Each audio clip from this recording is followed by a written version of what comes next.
The docking bay of Epsilon Vetica buzzed with activity as Commander Nathan Hale stepped off the shuttle, his boots clanking softly against the metal ramp. Beside him trotted Max, a muscular German shepherd with intelligent eyes and a demeanor of unwavering discipline. The other passengers gave them a wide berth, some nodding in acknowledgement of Hale's rank, others eyeing the dog with thinly veiled discomfort. Nathan didn't mind. He was used to that. They had been summoned to the interspecies medical outpost for a routine update to Max's neural interface, a piece of tech surgically integrated to help synchronize canine instincts with military-grade command systems. It was standard maintenance, but protocol on Epsilon Vetica required all biological entities be vetted for behavioral risk. Nathan's gaze swept the sprawling concourse, past gleaming support beams and plasma-lit signage in alien dialects. The Karari, the dominant species running the station, were methodical and indifferent, their cold purple eyes making even the most seasoned Earth officers uncomfortable. Towering and sleek, they drifted between control panels and sterile medical terminals, always in motion, always silent. A tall Karari named Dr. Onshur approached with two smaller aides trailing behind. Their elongated limbs moved with mechanical grace, and their skin shimmered with faint bioluminescence beneath the station's ambient lights. "Commander Hale," Onshur intoned, his voice as flat as a comm channel on standby. "Your companion must undergo standard compliance assessment. Follow us." Nathan nodded and issued a soft command. Max sat instantly, his ears flicking, eyes trained on Onshur. "He's trained. Cooperative. Been through 37 missions with me. Your records confirm the quantity. The quality remains to be seen." Onshur replied without looking back. They moved through a winding corridor to a containment chamber that looked more like a decontamination cell. Hollow panels blinked to life as Max entered, guided by a gentle hand signal from Nathan.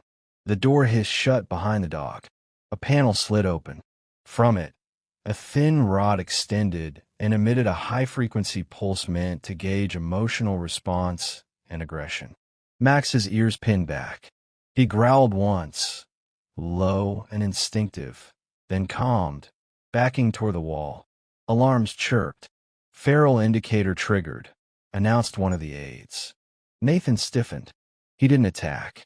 That wasn't aggression. That was confusion. He stood down. "Your interpretation is noted," Onshur replied, his violet gaze never meeting Nathan's. "But the scan registers threat pattern gamma 2. That matches feral species from 6 different war zones.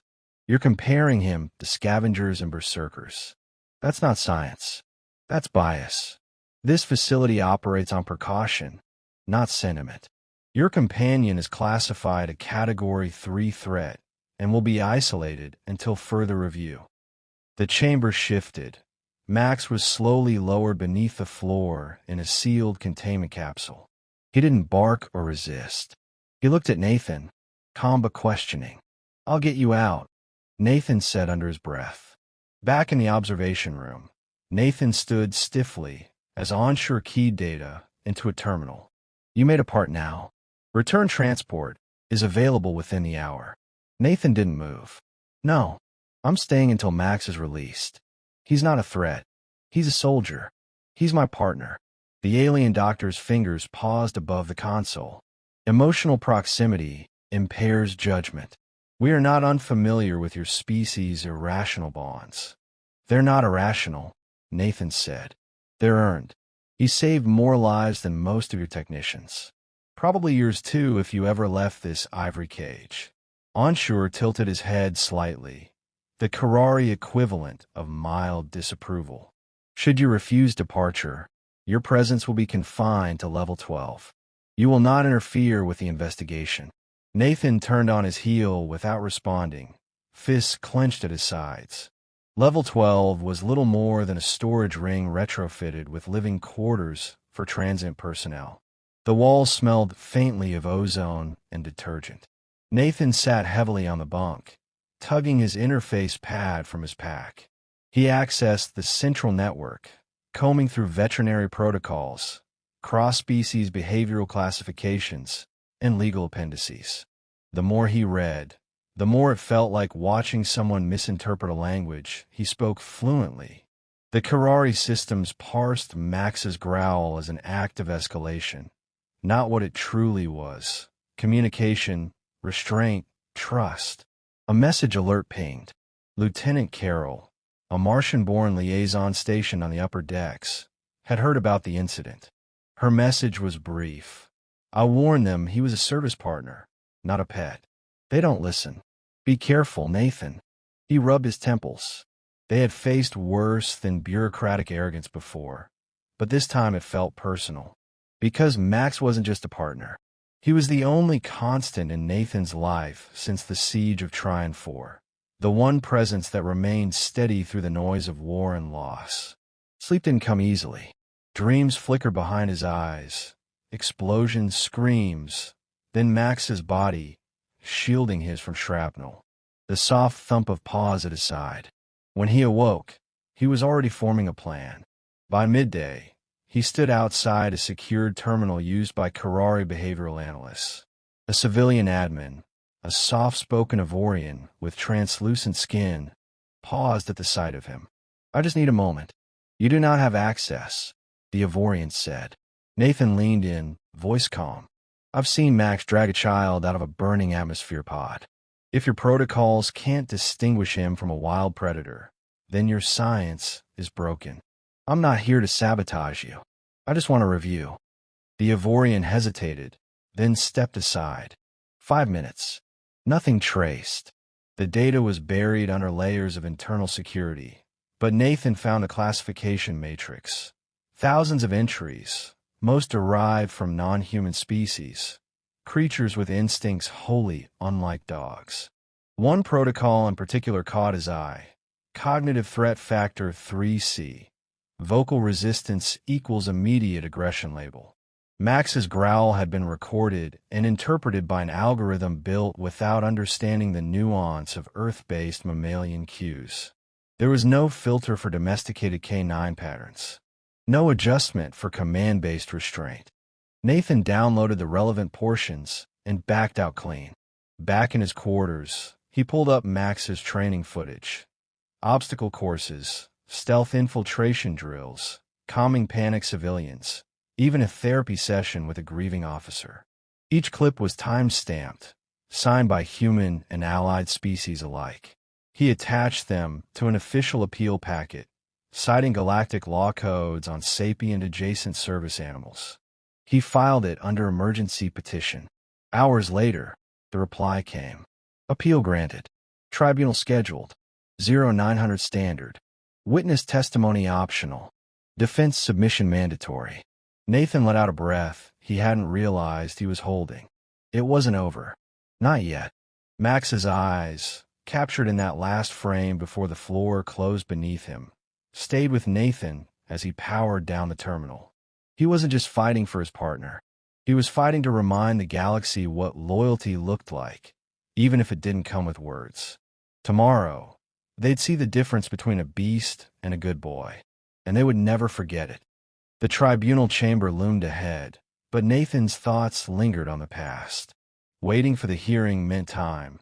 Time to remember how this all started, how Max became more than a military asset, more than a loyal companion. In the silence of the Level 12 quarters, Nathan let the memories come. They had met during the war on Trine 4. The planet had been ground zero for the Zarnak invasion, a hellscape of scorched forests and broken cities. Nathan, fresh from officer training, had been green, ambitious, and barely able to hold a rifle without shaking. Max was already a veteran then, part of a canine recon unit trained in atmospheric instability and subterranean mapping. He belonged to another handler at first, Sergeant Willis, but when an ambush took the squad and left Max wounded beside his fallen partner, Nathan found him in the wreckage. He remembered Max's eyes more than anything. Not feral, not desperate, just waiting, observing, assessing. Even in pain, The dog didn't lash out. He allowed Nathan to stabilize him, carry him through 6 kilometers of jungle and across enemy lines. That rescue had bound them. Max had chosen him, and the Corps approved the reassignment days later. From then on, they were inseparable. Nathan pulled up an old vid from that time. Grainy footage showed a younger version of himself, flinching as explosions lit the background. Max, steady as ever, sniffed out a Zarnak incendiary pod buried under rubble and barked once, leading troops away from an impending detonation. No one else had noticed it. Max had saved over 30 soldiers that day. Back on Epsilon Vetica, the tribunal prep was underway, but no Karari would look Nathan in the eye. He was just another species defending an anomaly against clinical certainty. Yet every glance at the quiet status reports from Max's containment cell struck something raw inside him. The biometric readouts were all green. Stable vitals. No aggression. No signs of psychological distress, despite the sterile walls and complete isolation. He wondered what Max thought. Did he feel abandoned? Or was he calmly, patiently waiting, just as he had before? Nathan filed 2 more witness requests, one denied, one approved. The approved one came from Lieutenant Carroll, who met him that afternoon near a decommissioned observation deck that overlooked the nebula's edge. "They still don't get it," she said as she handed over a drive. "Everything in here is classified, but it's all field certified." Max detected high-frequency cloaking units, tracked rogue AI, and even neutralized an augmented parasite that breached an Arcturian diplomat's quarters. Without him, there would have been an interstellar incident. Nathan nodded slowly, and no one put him down for a growl. Carol narrowed her eyes. They don't see the difference. Their species didn't evolve with animals. No predators, no prey. Just logic. They have nothing to compare instinct plus discipline. They don't understand trust the way we do. Back in his quarters, Nathan loaded the data into Max's growing defense packet. He included footage, first-hand reports, audio clips of command response drills. Each piece was a fragment of their shared life. Together, they painted a portrait far more complex than what the tribunal would expect. Max's achievements weren't about violence or intimidation. They were about control, intuition, and empathy wrapped in fur and muscle. He had once nudged a shattered cryopod open to help a baby Aurelian breathe. Another time, he'd blocked a hysterical colonist from sprinting into an active plasma field. Always calm, always present. And then there was the time Nathan owed Max's life. It had been on Serenia Station, during a cargo riot instigated by a network failure. The atmosphere levels dropped suddenly in a secondary loading bay. Panic broke out. Nathan was helping evacuate injured workers when the floor collapsed beneath him. He fell into a dark maintenance shaft, legs shattered, bleeding out. No one heard him over the chaos. No one except Max. It took the dog 20 minutes to track his scent and locate the emergency hatch above the shaft. Another 5 to bark in specific patterns that caught the attention of a roaming security drone. By the time the hatch opened and medics arrived, Nathan had lost consciousness. They said another 10 minutes, and he would have bled out. That wasn't instinct. That was love. The tribunal didn't want love. It wanted evidence. Cold, clean data. But Nathan believed he could bridge the two. When the station lights dimmed into sleep cycle, Nathan prepared for the next phase. He crafted a speech, not just a defense, but a declaration. Max's story wasn't an exception. It was an example, a model for interspecies understanding. They didn't need to fear creatures like him. They needed to learn from them. The last thing he did before resting was send a message. It was addressed to Onshore. Not formal, not angry, just honest. You see a dog in a cage. I see the soul of every soldier I've ever known. I see discipline, compassion, and reason in his silence. I see more humanity in him than in some generals. Tomorrow, I'll show you why. Sleep came lighter that night, but it came.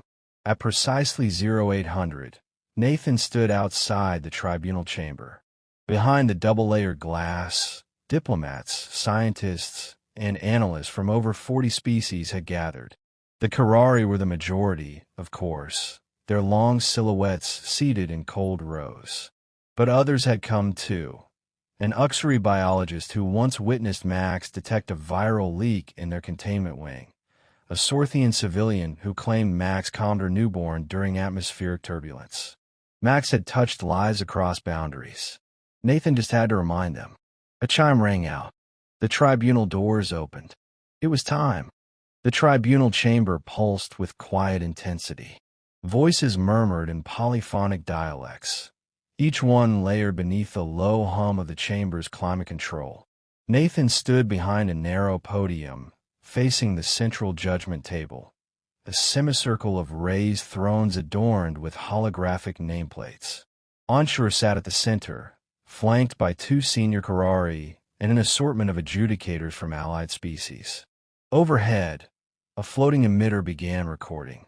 "Proceed with your opening statement," Onshore said, tone clinically precise. Nathan cleared his throat. "My name is Commander Nathan Hale.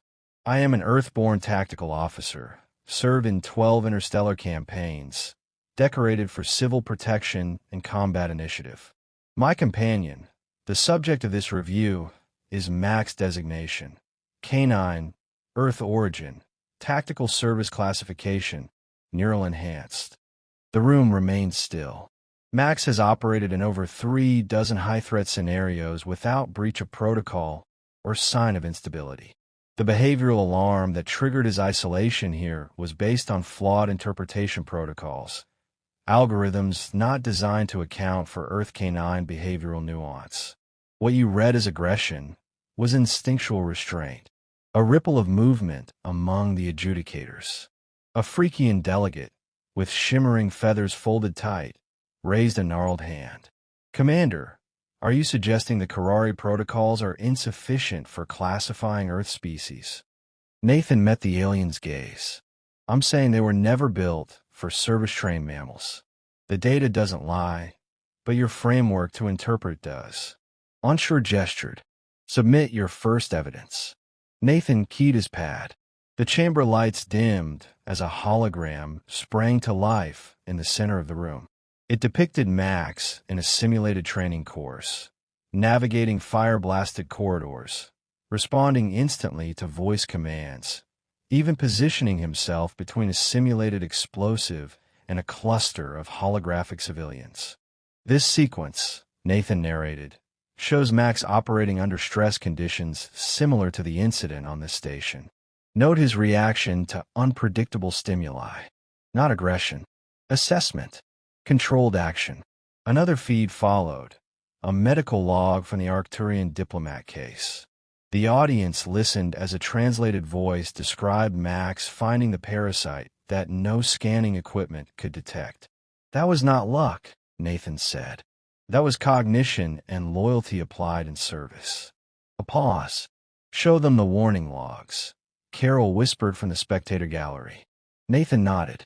He brought up a series of alert beacons from Trine 4, each marked with the same origin point, Max. His bark, when amplified and translated via neural echo, activated specific protocols, signals that field officers have been trained to recognize as cues. The final footage he played showed Max during the Serenia incident. It ended with the emergency hatch swinging open and a medic crew dragging Nathan's unconscious body from a shaft. A hushed silence settled over the chamber. In that moment, Nathan said, voice thickening, he didn't act like a beast. He didn't retreat. He didn't panic. He adapted. He observed and responded to help, not harm. A short Carrari on Onshore's left activated a control node. The recording paused. "Commander, the tribunal acknowledges your record and the presented data. However, the subject's potential for spontaneous reversion remains unquantified." Nathan stepped forward, unshaken. "Then quantify mine. I've suffered concussive trauma, lost half a lung, and been under neurochemical stress. Would you classify me as unstable?" No response. Because the line you're drawing isn't about species.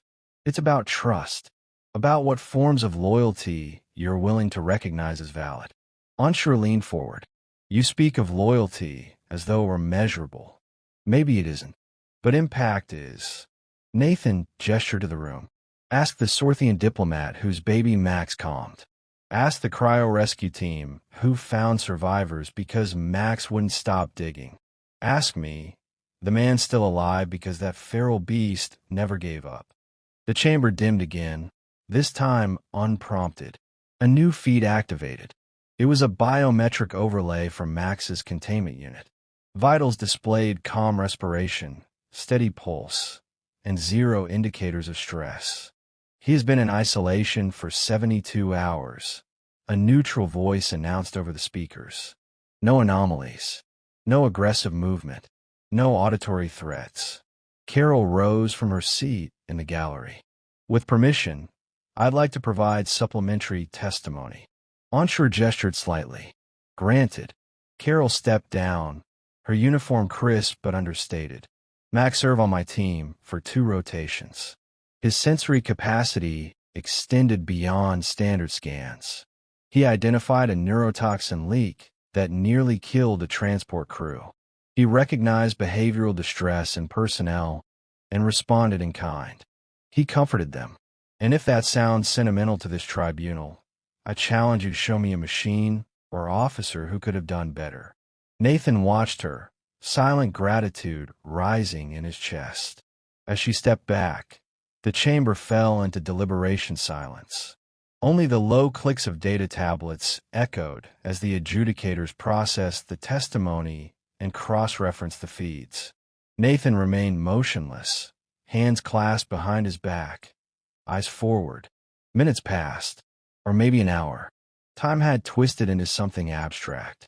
He thought of Max, likely pacing in that cold cell, patient, quiet. Ensure finally spoke. The tribunal finds that the classification protocol applied to the subject was incomplete. Given the evidence of behavioral compliance, intelligence, and cross-species support, we vote to downgrade the threat level and lift containment. Relief surged through Nathan, so fast it nearly buckled his knees. But Ensure wasn't done. However, further review of species-specific interpretation frameworks is required. Until this is finalized, the subject must remain on provisional observational status within your custody. Nathan bowed his head slightly. Understood. The door at the rear of the chamber opened. Max stepped out, led by a Karari attendant who kept a respectful distance. The moment the dog saw Nathan, his tail rose, not wagging wildly, but high and steady, ears alert, gaze locked. Nathan knelt. Come. Max trotted forward and rested his head gently against Nathan's chest. No whines, no dramatics, just calm presence, just as he always had. The room watched in silence. Some delegates exchanged glances. Others looked away. But something had shifted. Ensure leaned back in his seat. Commander Hale, you are dismissed. Nathan nodded and stood, Max now at his side, exactly where he belonged. They left the chamber with the weight of scrutiny still thick around them, but Nathan didn't care. He had made his case. He had won. As the door slid shut behind them, Max looked up. Nathan smiled. Told you I'd get you out. He didn't need the tail wag or the subtle huff of canine breath to know the answer. Max had never doubted him, and he never would. Nathan adjusted the harness across Max's back as the shuttle vibrated beneath their feet, easing into atmospheric descent. Earth's curvature glimmered in the viewport, blue oceans rippling into familiar coastlines. They hadn't been home in over 3 years. Max stared without blinking, silent but alert, his head nestled beside Nathan's boot. The tribunal's ruling had returned Max to Nathan's custody, but only conditionally. The oversight clause meant regular reports, random assessments, and, worst of all, a control implant embedded in Max's collar, capable of delivering a paralysis charge. It hadn't been activated. Not yet.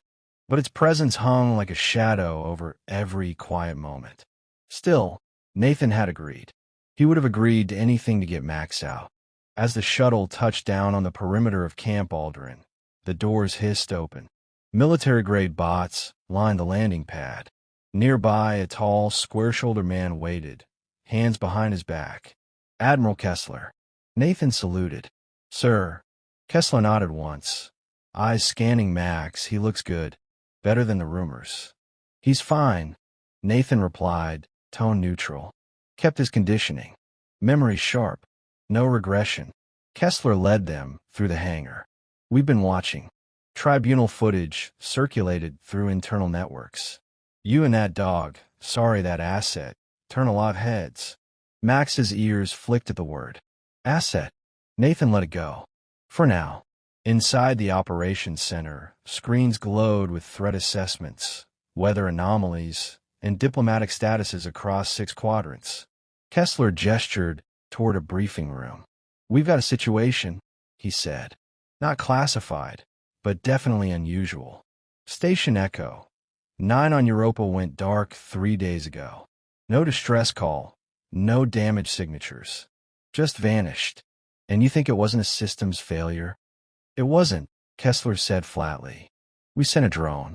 It returned with partial visuals, scratches on reinforced steel, pressure anomalies, scattered organic debris. Whatever it was biological and smart. Nathan felt Max tense beside him. You want us to go? He said. Kessler didn't blink. You're not under orders. But we need instincts, not algorithms. Your file says Max has better pattern recognition in the field than most AIs. We could use that. Nathan didn't answer right away. Instead, he crouched beside Max and opened a small satchel, pulling out a familiar object, a knotted ball of synth rope. Max's tail flicked once. You up for this, buddy? Max nudged the toy, then looked toward the door. Nathan rose. We're in. Europa always felt wrong. Cold not just in temperature, but in essence. As if the silence in its frozen plains carried secrets. The shuttle landed near the station's southern ingress, lights barely flickering through the snow-dusted dome. The airlock was sealed but functional. Inside, the corridors of Echo 9 stretched out like arteries in a dead thing. Bloodless. Empty. Max moved low, sniffing carefully, ears rotating toward each shift in pressure. No bodies. No signs of struggle. Just absence. Think it was fast. Nathan whispered. Max didn't react. Just padded forward. Half an hour in, they found the first trace. A handprint on a bulkhead, smeared but unmistakably human. Below it, scratches etched into the paneling. Not deep but rhythmic. Deliberate. Max stopped, nose to the metal. Then he growled. Low. Controlled. Something's still here, Nathan muttered.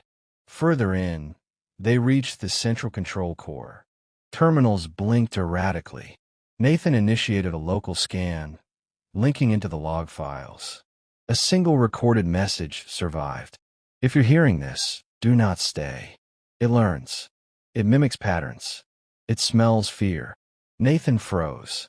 Max backed toward the doorway, eyes scanning the hall. We're not alone, Nathan said. Then the lights failed. Darkness enveloped the station, thick and immediate.